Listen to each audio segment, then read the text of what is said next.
প্রথম রোজায় আমি কি করলাম, কি খেলাম, কোথায় গিয়েছিলাম, এই সব কিছু নিয়ে থাকতেছে আজকের এই ভিডিওতে। যেহেতু আমার জীবনের এটা সর্বপ্রথম ব্লগ, তাই যদি কোনো ভুল ত্রুটি থাকে তাহলে সবাই ক্ষমার দৃষ্টিতে দেখবেন। কাহিনীর মধ্যে ঘটনা শুরু হয় রমজান শুরু হওয়ার আগের দিন বিকাল থেকে। এখানে আমার চাচাতো ভাইরা সবাই ক্রিকেট খেলতেছিল মাঠে এবং আমি পাশে দাঁড়িয়ে দাঁড়িয়ে সেটা দেখতেছিলাম।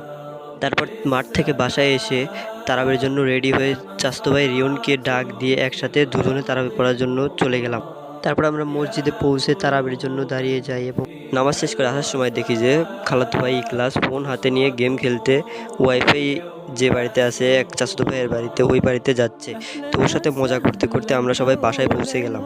তারপর মসজিদে ডাক দেওয়ার সাথে সাথে ঘুম থেকে উঠে সেহেরি করার জন্য হাত মুখ ধুয়ে সেহেরি করে আবার ঘুমিয়ে পড়ি।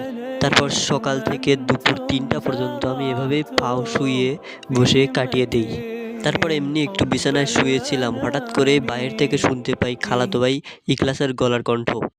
তারপরে আমি, খালাতো ভাই ইখলাস আর আমার বাড়ির একটা মুরব্বিকে কোলে নিয়ে একটু ঘুরতে বের হলাম। তারপর বিছানার সবকিছু অগোছালো ছিল, সেগুলো গুছিয়ে নিলাম। অন্যদিকে আম্মু এখানে ইফতারির জন্য সব কিছু বানাইতেছিল, আমি মুরব্বিকে কোলে নিয়ে সেটা দেখতে লাগলাম। ইফতারের আগে আমি আবার দাঁত ব্রাশ করে ইফতারের জন্য রেডি হইতেছিলাম। রেডি হওয়ার পর তারপর মুরব্বিকে সাথে নিয়ে ইফতার শেষ করার পর মুরব্বির সাথে পরামর্শ করে ব্লগটা আজকের মতো এখানে শেষ করে দিলাম।